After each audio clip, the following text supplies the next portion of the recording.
Alrighty, guys, thanks for joining me. This is your host, ID Jester. Well, we're working our way through the basic rules for Dungeons and Dragons. For those new players out there that may or may not be interested in joining up with us, and let's go ahead and talk about spells and all about the magic resources that we have. There are quite a few different character classes that can actually cast spells. There is warlocks and wizards, sorcerers, rogues, paladins, druids, clerics, bards. A lot of different character classes can actually use spells in 5th edition Dungeons and Dragons. So let's talk about the basics behind spells, because they're kind of a different animal out there. So we're going to look at the wizard class here, kind of give us a good example. So you can see as a class feature, it's going to give us spell casting and arcane recovery. If we can actually go to spell casting, kind of breaks it down a little bit better for us. All right, a little bit better for us. So if I am a wizard and I take the wizard class, I'm going to gain access to spells. But how many spells is that? How many spells can I cast? How many spells can I prepare? And how many can I know? Are all different based upon the different class out there. Some of your classes out there, like clerics, know all the spells. Some of the character classes out there are restricted to know just a few number of their spells. Some of the character classes can cast uh, have to memorize their spells. Some of them just basically have the power to cast spells. We'll read the different classes to find out what they do, but we're going to go over that. So, spellbook, you can see here as a wizard, at first level, you have spell knowledge containing 6 first level wizard spells of your choice. So you're going to put 6 spells in your book. All right, and then we have to know how many can I prepare, and then how many can I cast. So I know 6 spells, but I'm not going to be able to prepare 6 spells. I have to choose which one of these 6 spells am I going to choose, and then which one of these am I going to prepare, and when the time comes, which one of these am I going to cast. So the wizard table shows you how many spell slots you have to cast your spells at first level or higher. If we looked at that, it is, where's the table? Here it is. So basically, I can cast, as a first level wizard, I can cast, those are spell slots, right? So that is spell slots per level. Boom, boom, boom, boom, boom, boom. I think the best way is just to kind of go over through the actual spell casting, which makes it a little bit more sense, hopefully, than the way I can put it for you guys, but we'll see. Preparing and casting spells. A wizard table shows you how many spell slots you have to cast your spells at first level and higher. To cast one of these spells, you must expend a slot of that spell level or higher. You regain all expended spell slots when you finish a long rest. You prepare a list of wizard spells that are available for you to cast. You do so, choose a number of wizard spells from your spell book equal to your intelligence modifier plus your wizard level. So let's say I'm a level 1 wizard. I have a 14 intelligence. 14 is a modifier of 2 plus 1 for my level. So I can prepare 3 different spells. Doesn't mean I can cast 3 spells.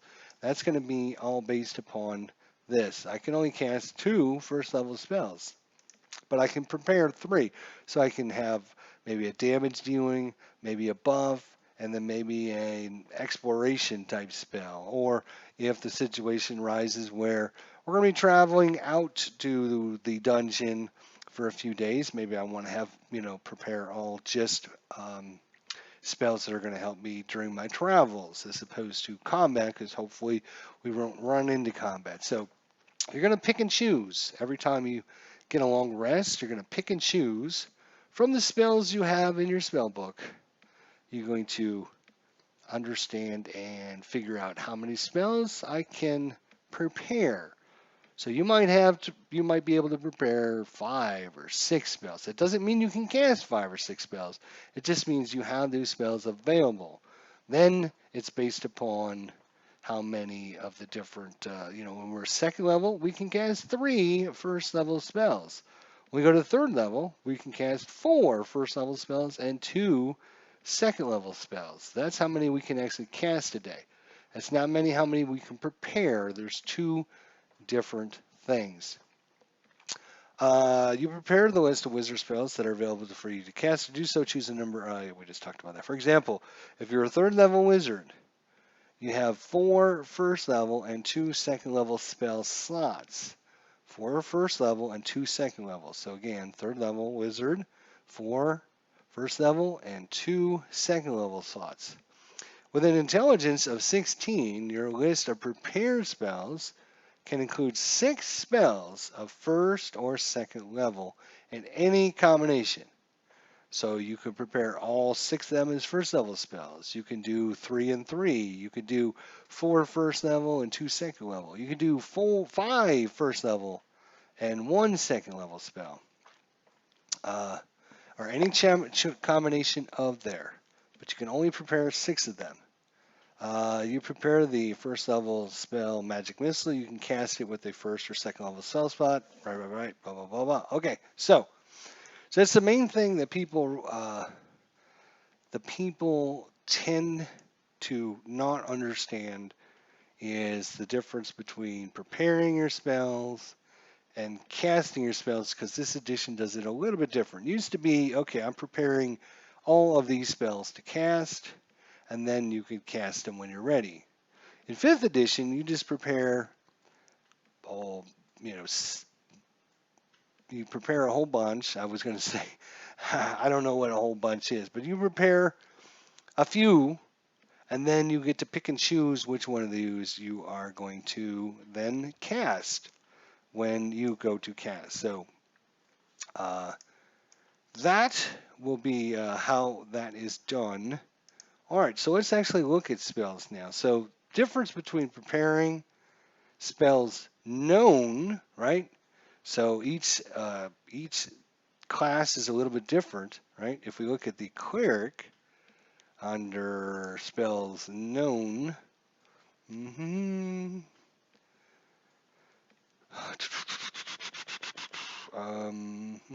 think it actually tells us here.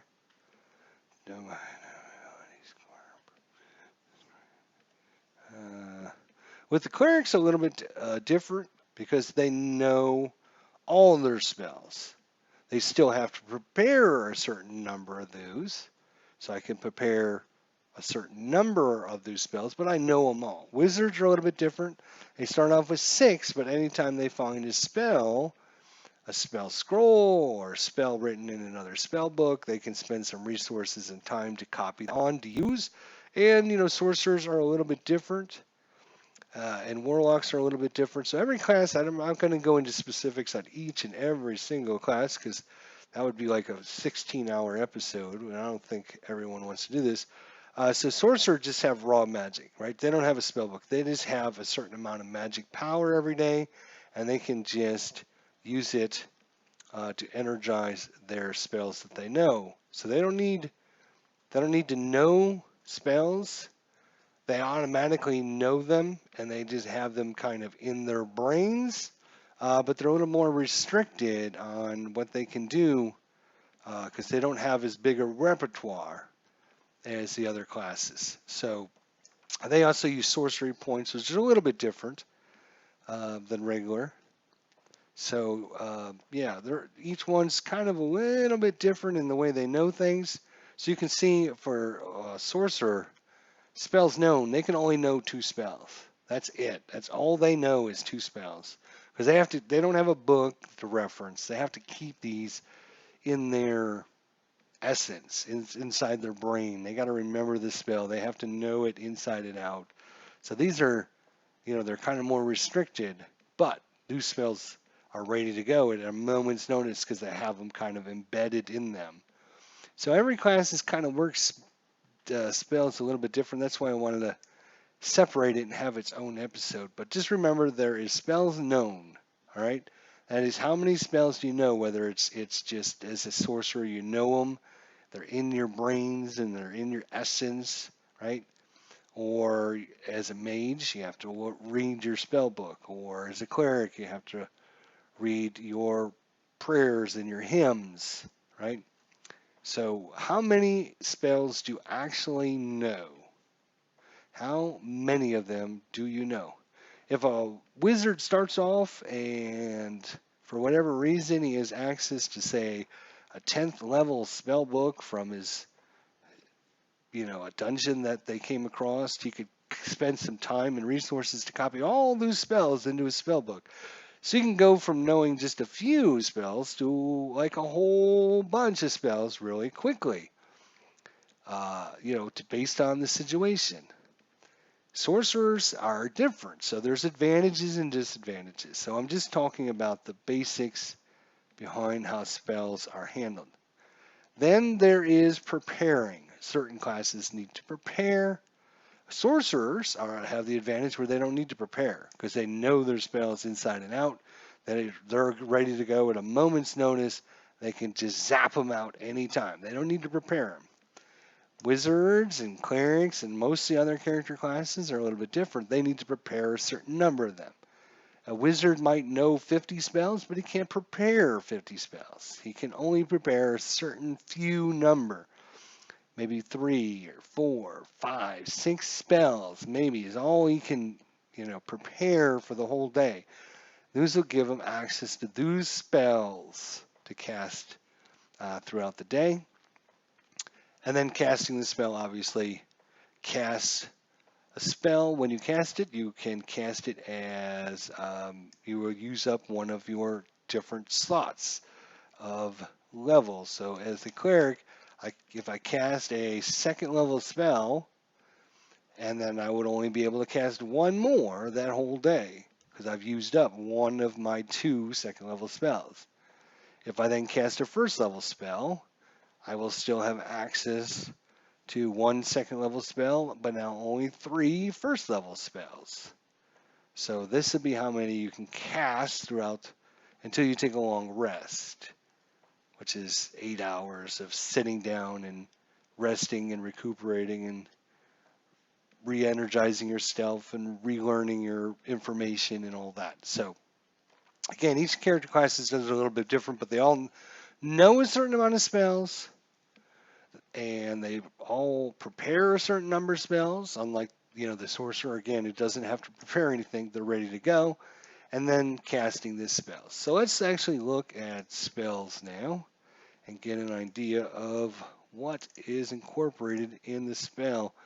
We are going to take Aid as a good example. Let's do Aid. So if we look at the Aid spell, and all spells will be like this, but we're going to give you some examples.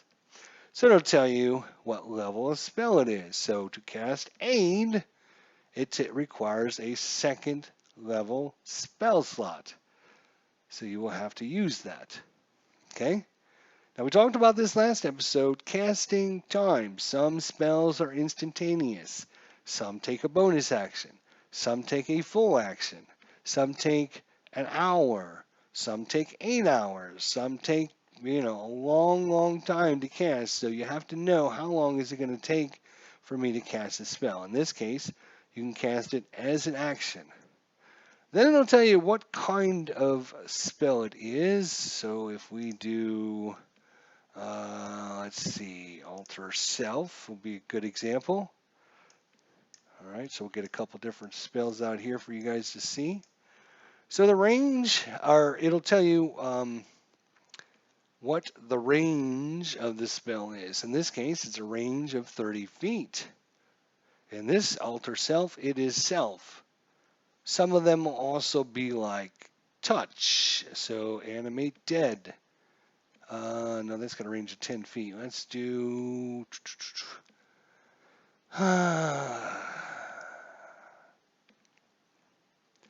Let's do the old... let's go to the next page. Cure Wounds. There we go. Cure Wounds has a range of touch, so you must be able to touch whatever your thing is.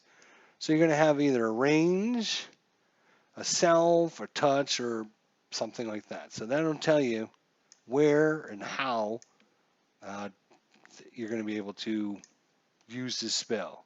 Either a range, or a touch, or your self, or ally, or something like that. Look at what the range says on it. All right, then there are components.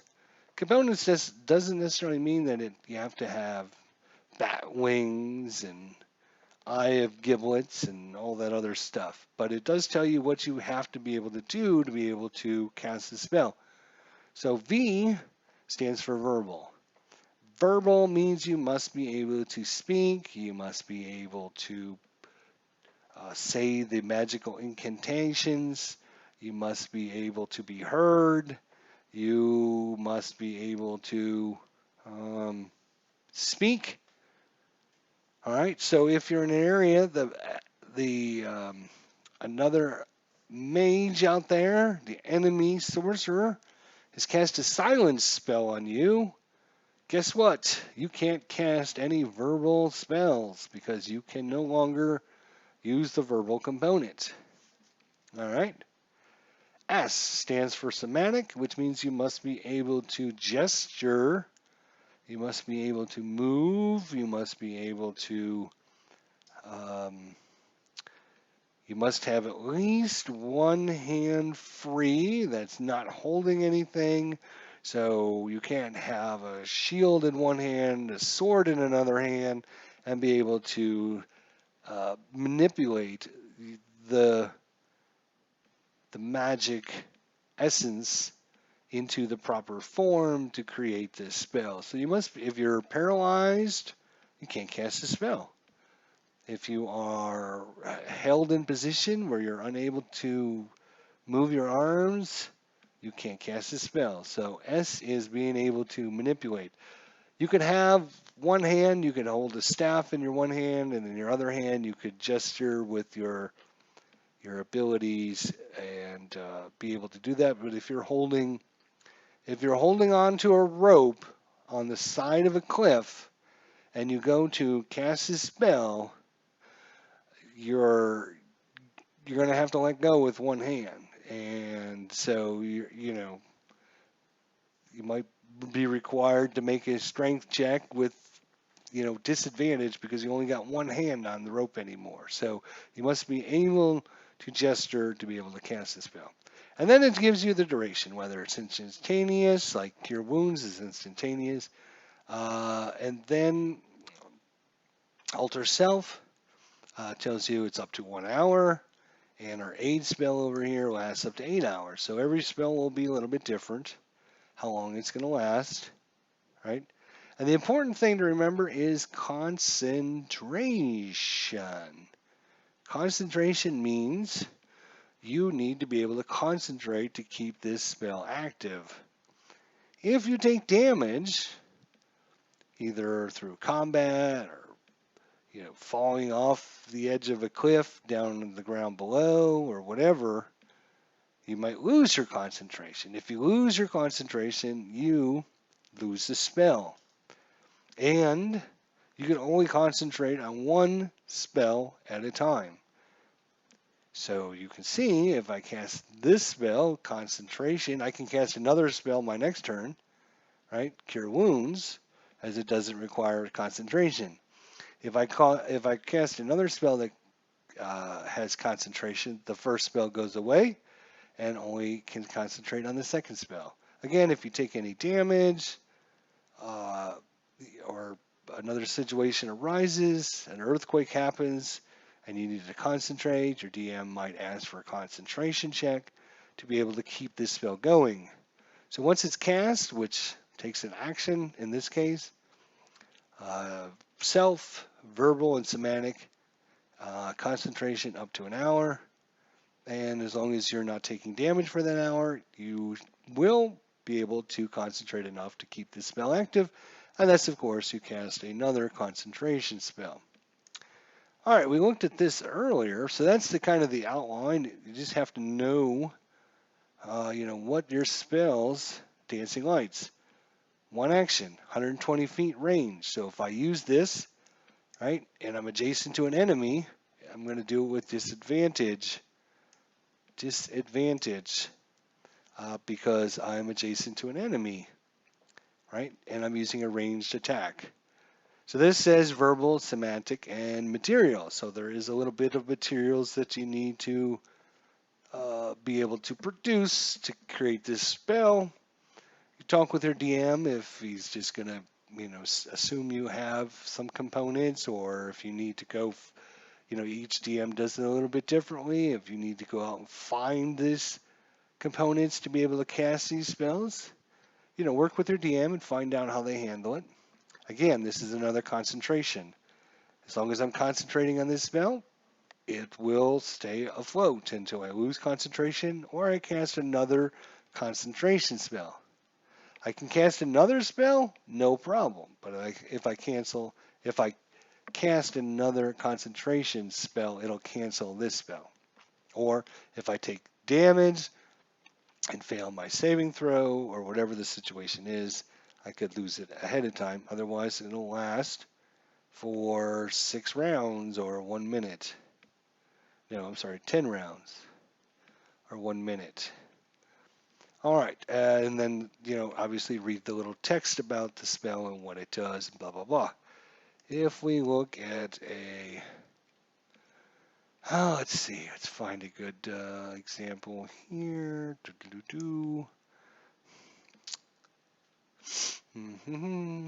If we look at Acid Splash, one action to cast it. So I can move, cast a spell, finish my move, do any bonus actions I have, any free actions, and I'm done. 60 feet range, verbal, semantic, instantaneous. I hurl a bubble of acid. All right. The spell damaged. So the target must succeed in a dexterity saving throw or take 1d6 acid damage. All right. So every spell that does damage is going to be one of two things. And I'm going to see if I can find another good example. Let's look at just first level spells here. All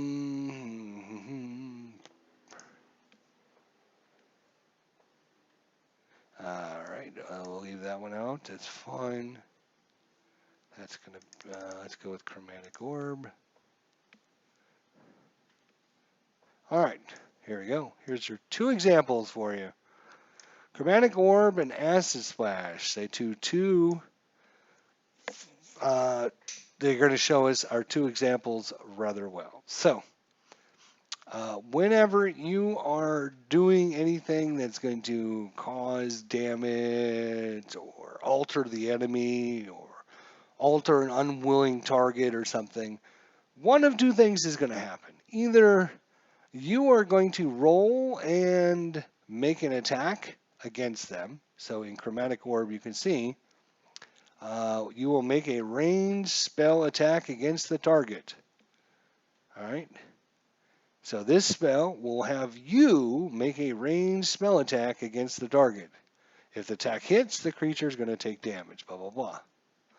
The other end of the spectrum is the spell goes off and the enemies need to resist it with a saving throw. So you can see in this spell, Acid Splash, the target must succeed on a dexterity saving throw or take damage. So some spells will require you to do an attack. If you hit, it'll do damage. If you miss, it won't do anything. Or in most cases, it won't do anything. All right. The other end of the spectrum is the target must resist the attack. So it's up to them to make their saving throw. If they don't make their saving throw, they take the damage. If they do make their saving throw, then probably they're not going to take damage. So one of these two things is going to happen. You're either going to attack the enemy and you're going to see if it hits and it's going to do damage, or you're going to have them try to resist it with a saving throw, and if they fail their saving throw, then that's when they take the damage. So one of these two things is going to happen. It's not both things, and it's not neither thing if it's a damaging attack. All right? Cause fear, if we look at cause fear, boom, boom, boom, boom, boom, this is going to be the target must succeed in a wisdom saving throw or become frightened until the spell ends, blah, blah, blah. So in this case, they need to resist the spell. If they don't resist it, it happens. If they do resist it, it doesn't happen. All right, so if you're doing any kind of attack or damage to an enemy, it's either you're doing the attack, and if you hit, then they take damage, or you're having the enemy try to resist your spell, and it's up to them to make their save. If they make their save, great, then nothing happens.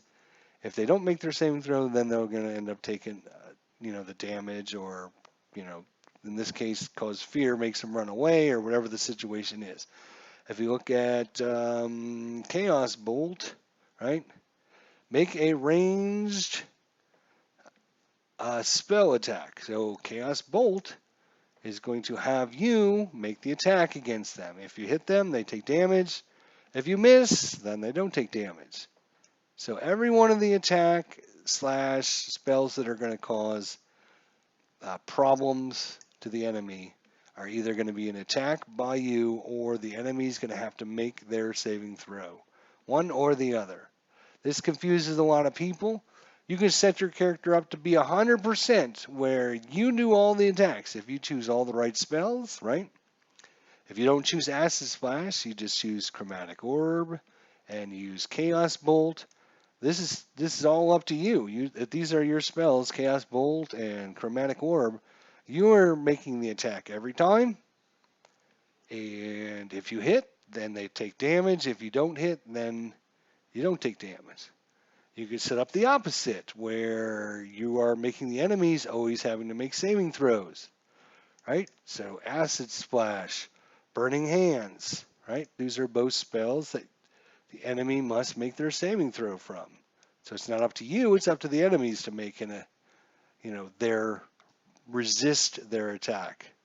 If they can't resist your attack, then it happens. Or, you can set up a combination. You can have Chromatic Orb and Splash Acid Splash. So you can have one where you do the damage if you hit, and the other one where they have to make their saving throw. So don't get confused about that. A lot of players seem to, they don't understand. It's one or the other. It's either you doing the attack, or, because a lot of times I'll have players, I'll be like, what does this spell do? Well, I do a ranged attack, and then if I hit, they got to make a saving throw. No, it's not like that. If you do a ranged attack and you hit, then it's going to succeed. And if a spell is making them make a saving throw, and they fail their saving throw, then you'll end up doing whatever the effect is of the spell. So, if you're smart and you're like, you know what, I want to be able to do the attacks all the time, so I'm just going to choose spells that make me the attacker. Well, I need to make a ranged attack, or whatever your philosophy is on that. But there are two differences on it. All right. So with that said, let's look at the other class feats out class information that we haven't talked about yet. All right, and that is a few things. Where is it? Boom, boom, boom, boom, boom, boom, boom.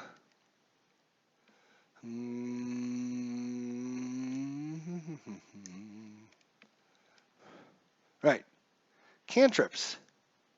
So cantrips are spells that of very low power that don't do a lot of damage. Right? So they're classified, I guess, kind of like 0 level spells. So if we look at, say, Acid Splash, this is a cantrip, a conjuration cantrip. So cantrips, you can, based on your class, you can know a certain amount of them, right? In this case, a wizard at first level knows 3 cantrips. So you choose 3 of them, and the rest of the information applies. The casting time, the range, the components, the duration, the damage, and all that stuff applies. But cantrips don't take up a spell slot. They're basically, think of them as free spells that you can cast anytime. So as this wizard, I could cast Acid Splash every action all day long for free, right? So I could just cast this over and over and over and over again.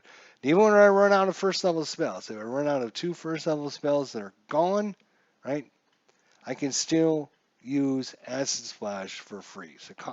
So your cantrips are, think of them as level 0 spells, all right? They don't take up a spell slot, and you can cast them over and over and over and over and over and over and over again all day without having to worry about running out of them or using up your power or anything like that. So cantrips, they take, still actions. They still take range and the components and the duration and all that stuff. But they're basically just spells that you know so well, and they don't take up very much energy to cast them, that you can, cast them all the time. They don't necessarily have to be damage dealing, like controlling flames. I can control flames, and here's the different things I can do with them. I can cast this spell all the time. So if you want to be if we look at, say, like a fire flame wizard, right? If you want to be in control, you can walk around with flames coming out of your hands all day long because you can cast these little control flames.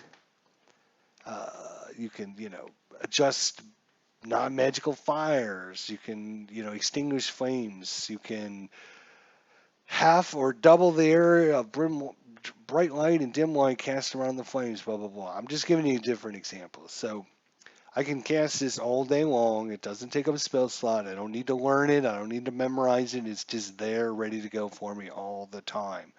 So it kind of allows, especially with lower level wizards that don't have very many spells, maybe only 2 or 3 for the whole day, it still allows them to do certain things. Here's Eldritch Blast, which is kind of the warlock spell. It allows the warlock to be able to zap people with their magic all day long for free, right? Doesn't take up a spell slot, doesn't cost any energy, doesn't do anything. Just I can cast this over and over and over again. I'm going to make a ranged spell attack against the target. On a hit, the target takes damage, blah, blah, blah, etc., etc. So, and of course, the warlock is the only one that has access to Eldritch Blast. But I can cast this as a cantrip, 0 level spell.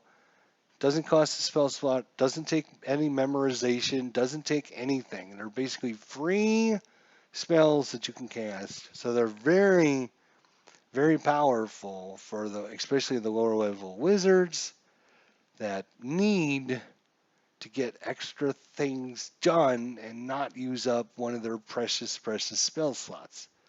Ray of Frost, same thing. Ray of Frost, free all day long. I can cast this spell if I want to be a frost wizard. I can shape water, sacred flame. I mean, there's a whole bunch of different ones. So you're going to get a certain number of these that you're going to know, and you're going to be able to cast these for free all day long. No spell slot, no magic use, no spells known, none of that stuff. They're basically just free spells for you to use. And then last but not least, let's look at rituals. So depending on your character class and level, you may or may not have access to rituals. All right. So rituals usually take a long time to cast. But this one might be an exception. Let's try water breathing. Let's see what this one is. All right, so cast something as a ritual. All right, it has to have the ritual key tag. So water breathing, you can see says ritual. Uh, Layman's tiny hut has a ritual key tag to it. Okay, they usually last a long, long time. So in this case, 8 hours, or this case, 24 hours. This spell grants up to 10 willing creatures that you can see within range the ability to breathe underwater until the spell ends. Affected creatures also retain their normal mode of respiration as well. So rituals usually last a long, long time, and some normal spells can be cast as rituals to extend the duration into a long, long time. Oops. So if we look at feigned death, in this case, it's going to it's going to pretend I'm dead for up to an hour. It's a ritual spell. All right. So that's kind of the outline of magic. All right. The main thing to keep in mind when you're going to, if you're going to be a spellcaster, right? The main thing to keep in mind is understanding your spells, how many actions it takes, if it takes one action, if it takes an hour, if it takes bonus action, reaction action, whatever, what the range is on it, self or ranged attack, what kind of components you need, whether you need to be able to move and speak, and if you need any special ingredients with it, and then of course the duration of the spell. And then you need to know whether or not you're attacking with it and damaging the enemies, or if the enemies are trying to resist your attack, and if they fail, then they'll take the damage. So, uh, understanding your cantrips, which are free spells that you can cast without using up one of your special spell slots. You have a certain number of spells you know. Those are ones you either memorized or have in your spell book, your total condensed list of all the spells that you know. Then you have spells you prepare. These are the spells that you have decided from your master list how many you get each day to memorize to be able to cast. Just because I know 20 spells doesn't mean I can prepare 20 spells, and it doesn't mean I can cast 20 spells, right? Known spells is how many you actually know, you have written down in your spell book, or you've got memorized as a sorcerer, or you have written down in your prayer book, or wherever the situation is. Then you have spells you can prepare. You're going to take some of those spells from your list and you're going to prepare them each day. If you prepare 5 or 6 spells and you know an extra 10 of them, let's say I know Feather Fall, but I didn't prepare it that day, that doesn't mean I can go, oh, I want to cast Feather Fall. Is it one of your prepared spells? No. Well, then you can't cast it unless you've prepared it for the day. Every class works slightly different. Just you have to understand the basic concepts and you'll be okay. And then of course, known spells, prepared spells, and then of course you have to know how many spells you can actually cast that day. Just because I've got 6 prepared spells, I might be able to cast 10 spells, or I might only be able to cast 2 spells. Just because I prepared 6 doesn't mean I can only cast 6. Or it doesn't mean I can cast 6 spells. I have to look at how many can I actually physically cast. So there's spells known, spells prepared, and then spells you can cast. And that kind of evens out each of the different character classes and makes them all a little bit different, of course, as well. So, and then knowing what your spell does. Of course, if you're in Fantasy Grounds and you're using a spell, you want to make sure you target either the ally, if it's an ally, or target the enemies that are going to be affected by the spell. Obviously, we have spells that do things like it's a cone, right? So if I have a cone attack and it's a 15-foot cone, right? I can create this cone and then I can just drag it around until I get it to where I need to cast. Okay, well, if I cast this spell right here, right right here, it's going to get all 4 of those goblins, even though it's a cone, right?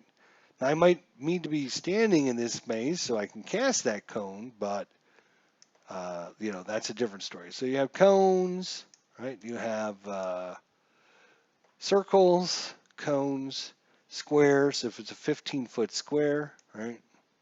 Oops, 15-foot square. So that would be a 15-foot square. So any ally within 15 feet. So I have to be, if I cast it from where I'm at, right? They are within the range, so they would be under the effect of my spell if all allies within 15 feet or whatever the spell says. So you have squares, you have cones, you have circles, obviously. Very simple there. And arrow, right? So you might be able to, some spells might say in a straight line. All enemies in a straight line, 50 feet forward from you, or 45 feet forward from you. If you were here, 45 feet forward from you in a straight line. And Fantasy Grounds does a good job of representing this on the battlefield. And of course, you can adjust your color of your dice. So all the different wizards and mages and clerics and spellcasters out there have different colors, so we can all see what's on the battlefield. Alrighty, guys. Well, hopefully this will help any of your spellcasters out there ready to jump into Dungeons and Dragons and give it a whirl and give it a try. It's not too overly complex, but it does take a little bit of time to get used to. Spells can definitely slow down the group, right, if you're not sure what it does. So again, you should have your spells, especially your spells that you're casting up quite a bit, should have those hot linked down here to your bars down at the bottom, and then you should have them up so you can read them off. Make sure, okay, it's only going to case me one action. I have to be able to touch someone, and then I have to concentrate. So if I cast another spell, it'll ruin this spell. Or if I cast another concentration spell, it'll ruin this spell. So I have to be able to concentrate on this. All right, so now it's my turn. Okay, I'm going to move up 5, 10, 15, 20. I'm going to cast this Bestow Curse. I'm going to touch this goblin in front of me, and then I'm going to finish my move. 25, 30. And, depending on whether or not the enemy made their wisdom saving throw, he may be cursed for the duration of the spell. Again, concentration, anytime you take damage from any source, probably from enemy attacks, but I mean, there could be other things. If a boulder falls from the ceiling and lands on your head, the DM might say, okay, make me a concentration check. And, prepare and know, okay, well, if I got to concentrate on this spell, I can't cast another one. So you want to make sure for at least a minute, okay, well, I want to cast Cure Light Wounds before, or whatever the situation is. If I cast a different spell that's concentration, I want to make sure that I don't have 2 of those back to back. If it doesn't say concentration on it, you can cast, don't have to worry about if you take damage or anything like that. So anyways, hopefully this will help you get to be a little bit more familiar with the rules for casting spells in Dungeons and Dragons. Like I said, it's not really horribly bad. It's pretty easy once you get used to it. It's just, of course, spending the time to get used to it and understanding the basic concepts behind it. And of course, it always helps if you can practice ahead of time. Alrighty, guys. Well, we will see everyone in the next episode. Thanks so much for watching, and we'll see you very, very soon. Till then, take care.